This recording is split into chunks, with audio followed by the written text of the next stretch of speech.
नमस्कार दोस्तों, स्वागत है आपका अपने चैनल धार्मिक ज्ञान डबल वन में। आपसे रिक्वेस्ट है कि वीडियो को अंत तक जरूर देखें। वीडियो पसंद आए तो लाइक करें, साथ ही दोस्त, रिश्तेदार में शेयर एंड सब्सक्राइब जरूर करें।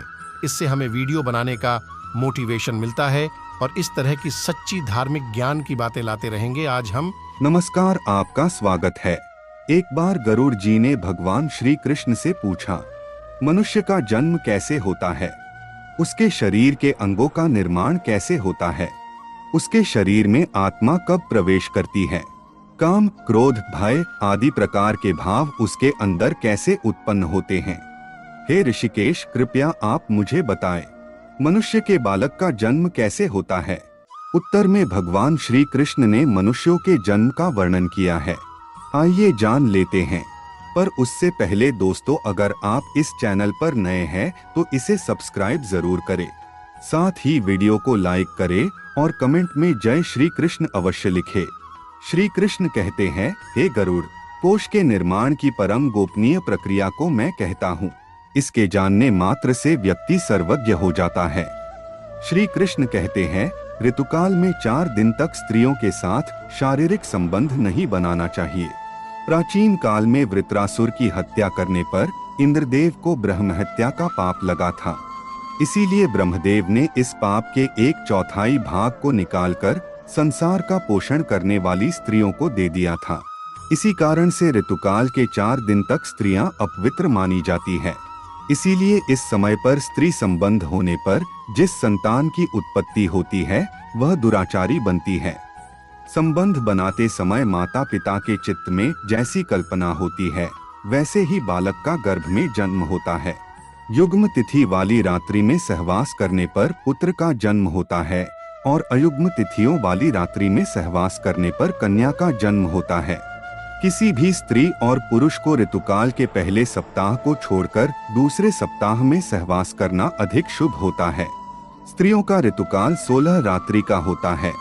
यदि 14वीं रात्रि में गर्भ धारण की क्रिया होती है तो इस गर्भ से गुणवान, बुद्धिमान तथा धर्मनिष्ठ पुत्र का जन्म होता है। किंतु यह रात्रि सामान्य लोगों को प्राप्त होना संभव नहीं है। सामान्यतः स्त्रियों में गर्भ की उत्पत्ति 8वीं रात्रि के मध्य में ही हो जाती है। ऋतुकाल के 5वें दिन किसी भी स्त्री को कड़वा, तीखा और उष्ण भोजन का त्याग कर देना चाहिए और केवल मधुर भोजन ग्रहण करना चाहिए, क्योंकि स्त्री को कोख औषधि पात्र है और पुरुष का बीज अमृत तुल्य है। स्त्री की कोख में बीज का वपन करके पुरुष सम्यक फल को प्राप्त कर सकता है। आइए अब जानते हैं गर्भ में बालक की उत्पत्ति कैसे होती है। शुरुआत में शुक्र और रक्त के संयोग से जीव पिंड रूप में अस्तित्व को प्राप्त करता है और गर्भ में वह उसी प्रकार से बढ़ता है जैसे आकाश में चंद्रमा की अभिवृद्धि होती है। रक्ताधिक्य होने पर कन्या का जन्म होता है। शुक्र अधिक होने पर पुत्र उत्पन्न होता है और जब रक्त और शुक्र एक समान होते हैं तो नपुंसक जन्म लेता है। शुक्र तथा शोणित पहले दिन और रात्रि में कलल बन जाता है। 5वें दिन बुद्बुद बनता है और 14वें दिन मांस का रूप धारण करता है। वह आगे 20 दिन तक पिंड के रूप में बढ़ता है। उसके बाद 25वें दिन उसमें शक्ति और पुष्टता आ जाती है। 1 महीना पूर्ण हो जाने पर वह पंचतत्वों से युक्त हो जाता है।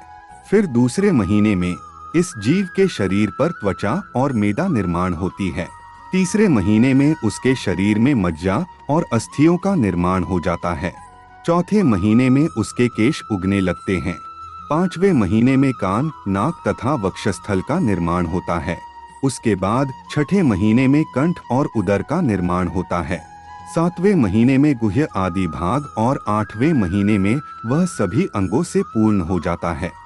8वें महीने में ही वह जीव माता के गर्भ में बार बार चलने लगता है और 9वें महीने में इस शिशु का ओज गुण परिपक्व हो जाता है। उसके बाद गर्भवास का काल समाप्त हो जाने पर वह शिशु गर्भ से बाहर निकलने का प्रयास करता है। वह चाहे कन्या हो अथवा पुत्र हो अथवा चाहे नपुंसक हो, उसका जन्म हो जाता है। वायु जीव को गर्भ से बाहर निकालता है।